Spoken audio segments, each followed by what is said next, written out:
are there on a regular basis. And you meet at Ready Randy's, or where? No, we meet at Champs in New Richmond. Oh. They have a meeting room. Oh, okay. Off to the side. It's called the Grayton Room. 10 o'clock Wednesdays, first and third Wednesdays. Years ago, we used to rotate, like who was gonna set the tour. So we have like this list of the calendar, and it was June. I'm going way back. Mike Sager had June, let's say, and so everybody would send the listings to him. Oh. But there wasn't like a master list of emails and stuff. So probably, I don't know how many years ago, a few years ago now, I just went to the group and I said, would it just be easier if one person did it? Now everybody knows to just, if you have a listing, just send it to me. Send it to you. Yep.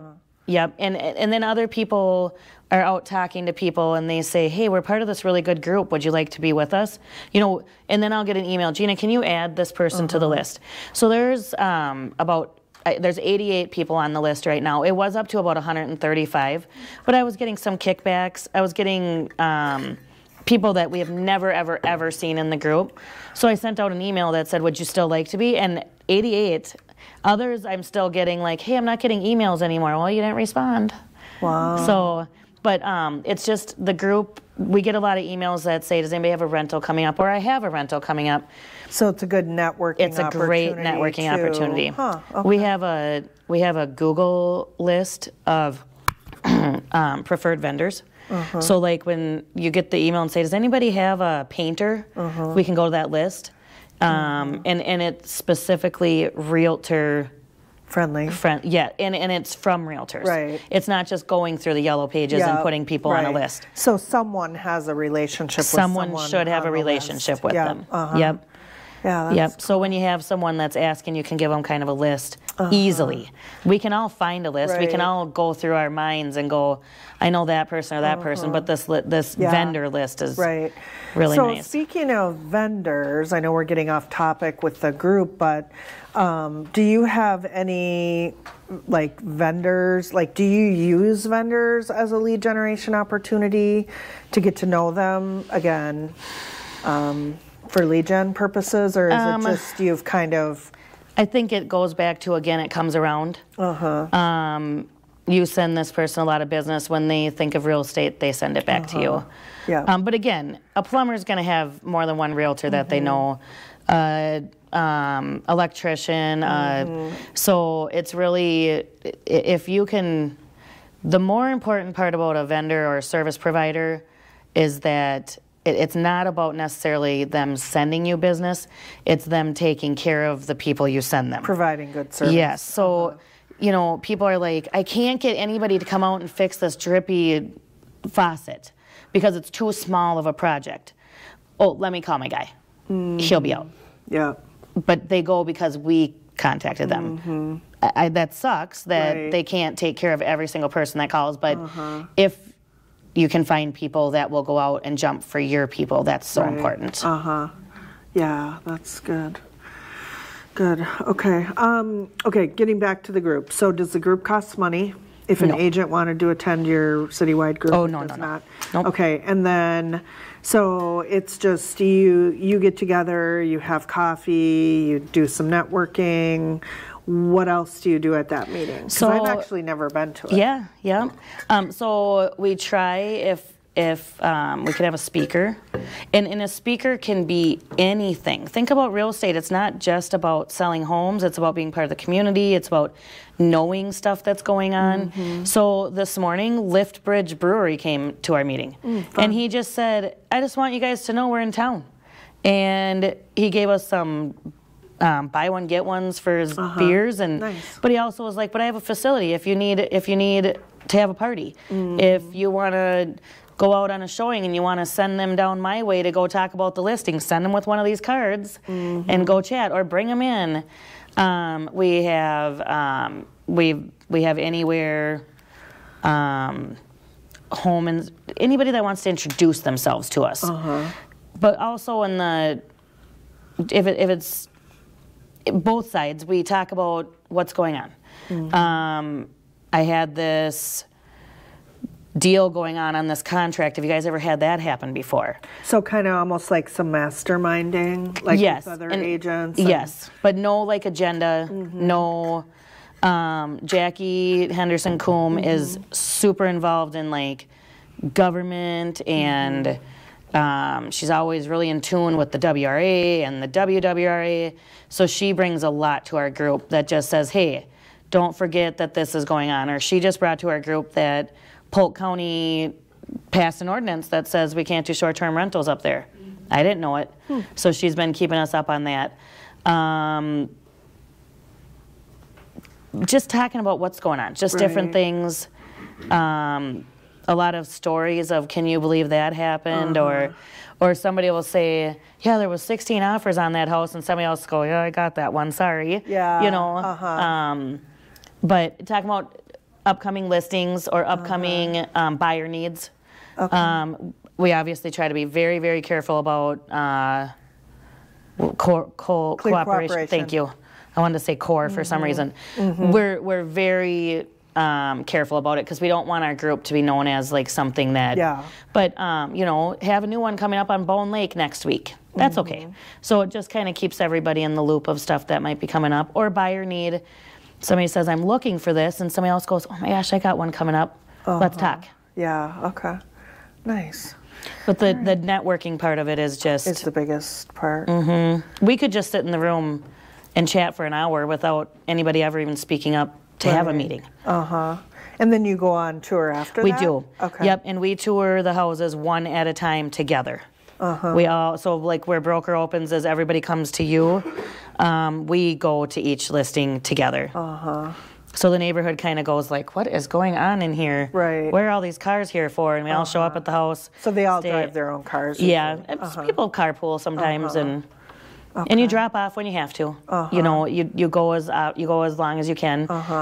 Try to block off this much, but like today, my daughter had a doctor appointment, so I dropped off. I couldn't go to the last listing. So. Yeah. Awesome. And then we leave feedback on the counter for the agent. Right. So whether the agent leaves it on the counter for their seller or they take it with them is up to them. But I bring those sheets. When we're doing when I get there, I have a packet for you that has all the listings on it, and I also send them out in an email. So like today, John Hosh wasn't at the meeting, but he was able to catch up to us because he knew the list. Oh, interesting. Well, that is the one thing, since Brokers Opens kind of went away for a while, it was always a really great way to get like feedback for your seller if the listing was priced too high. Yes. You know? So we will literally sit at Champs and say, everybody say it's priced too high because you're going to see it is. Yeah. But you get a whole bunch of. It's a way to ask for help without them really knowing that that's what you're doing. But or tell me what you think of the smell when you walk in. Yeah. Oh yeah, I've had some of those too. Yeah. Okay. All right. Is there anything I didn't ask you or cover that you want to share before we open it up? We're almost to our time, so I want to respect everyone's time, and I want to leave 5 minutes for questions. So anything that I wrote down in the bottom, we've already discussed. So one other thing I just said was play in their sandbox, and what I mean by that is go to their level. If they are executive, like contract people, make sure you spend enough time on the contract. But if they are like chit-chatty, it's just do what they want. Just do what they want and go to their level. Try not to be above or below what their expectations are. Or they don't even know what their expectations are. Just try to be on their level. So like mirror and matching, is that what you're saying? Or are you saying more like if they're like the disc profile, if they're analytical, be analytical, spend time on the charts and graphs and the data. If they're, a high S, they're going to be concerned about the school district. If they're an I, they're going to be like me and talk with their hands and like that. That's what I'm getting at. That's exactly what I'm getting at without knowing the disc. The disc. Yes, but we all know it. I just don't know the DISC, but that's exactly what I'm getting at. And I think knowing who you're sitting with comes with experience and just getting to know people's personalities. And you'll be able to tell, like, the hard part is when there's a husband and a wife. Oh, yeah. And you have to be somewhere in the middle. So that can be a little bit Be a challenging. counselor and Yeah. Yep, yep, but try to be on both their levels, absolutely, yes, that is. Yeah, for sure. All right, awesome. Who's got questions for Gina? Okay, both McNamees. Hey Gina, I know you guys do the pre-listing inspections, so Yep. one of my questions is, are you ever concerned, or has it come back to bite you, opening the can of worms of disclosures and what that does? Because we've talked about doing it before, but I've been so scared of for certain properties, it's like, this could be real bad. And then who pays for it, you or the seller? So we pay for them. Okay. We use 3 to 5 inspectors. One of our concerns was having one inspector that you go to court and they say you've used this inspector for every single one, he's hiding stuff for you. Not happening, but you don't want that.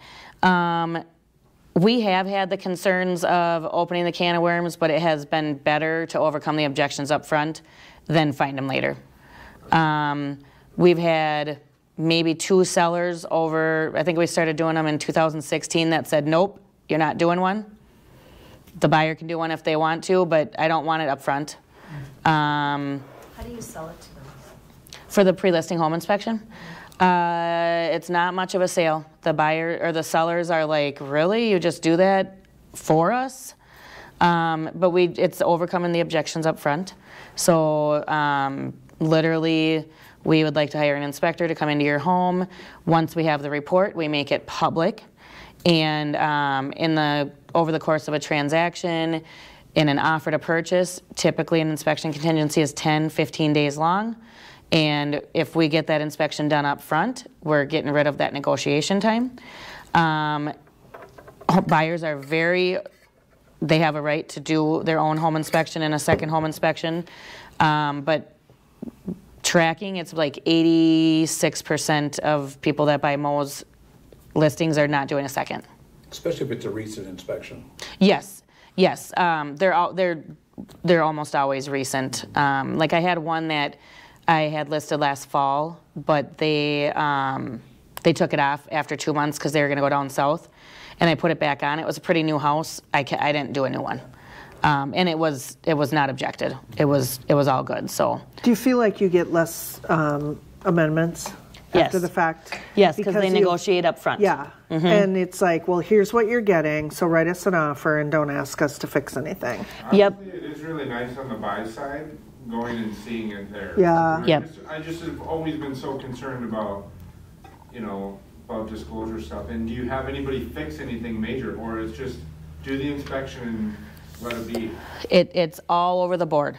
So we tell a seller it's not a honey-do list, but if you do make any repairs on it, please let us know so we can make note. So I had one seller that fixed everything. So I have a whole list, and I just attached it to the home inspection. I will never change the home inspection, of course, because that's not my report, but I'll attach it to it and say these are the repairs that have already been done. Others, absolutely not. I'm not doing anything, and it just, Mr. and Mrs. Buyer, we have this report for you, take it or leave it. I'm just letting you know they're not making any changes. Some buyer's agents say, so what's been done on the report? Nothing. Just letting you know what is on the report. So some people think it should be fixed. Like if a GFI is out or something, just letting you know. Just letting you know what's out there. But a lot of sellers do make the piddly fixes. They didn't even know it was out there. They didn't even know that outlet didn't work. And we also do have an inspection disclosure that was drafted through our company attorney that says who paid for it, what it's for, buyer has the right to do it, no other inspections other than a home inspection. This does not include radon, this does not include air quality testing, anything like that. So we ran it by our company attorneys before we started doing it. And then, no, you're not responsible either. Should they find something that wasn't on that report? Who does that buyer then go back to? It's under your name, not their name.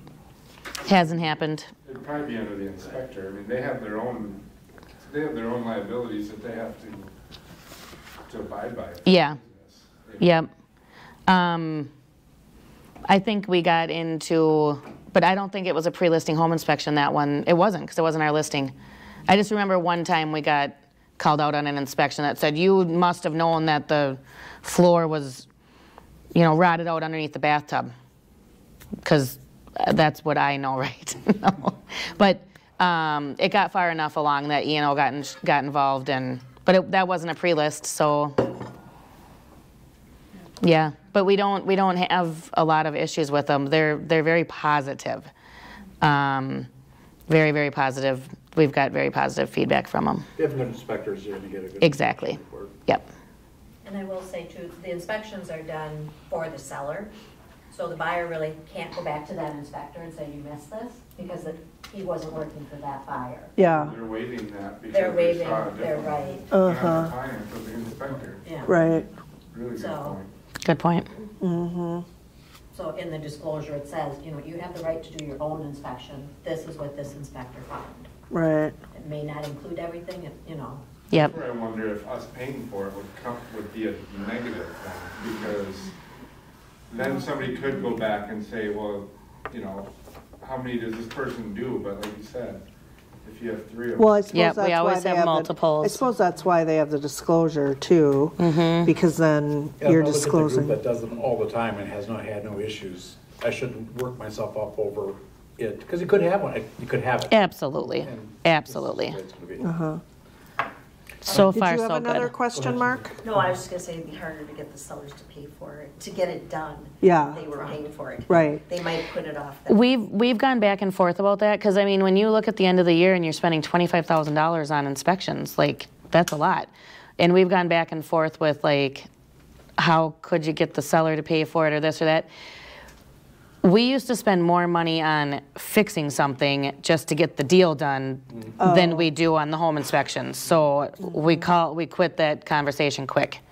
You know, we used to have an accounting line that said repairs, commissionectomy, repairs to get the deal done. And that we, you know, so we don't have nearly any of those anymore. So it's kind of a wash, I guess, in that case. I have a listing coming up that I offered to pay for half of it, and they were ecstatic. Nice. Oh, nice. I think that's good. Like, yeah, we don't have to pay for everything for these. Yeah. Yeah. Yep. Did you have My another comment question? was, I love your auto search response. I think that's the best lead generation we have, because those are people we've already talked to and set up on a search. We already know what they want. And sending them just a house saying, what do you think of this house? You're gonna get a response every Yep. time. Yep. I think that's a great, we should all I don't do as much as I used to, but I gotta get back to that. That's a great prospecting tool. I don't do it as much as I should either, but it's a good reminder, right? These helped me remind myself of stuff. Well, I had a coach one time. I don't have this coach anymore, but one time he said to me, Jill, think back of your first week in real estate, how you treated a lead. Oops. Are you treating the leads you're getting today that same way? And, you know, for if there's a newer agent like out here, you understand what I'm talking about, because when you get a lead as a new agent, like, that's coveted.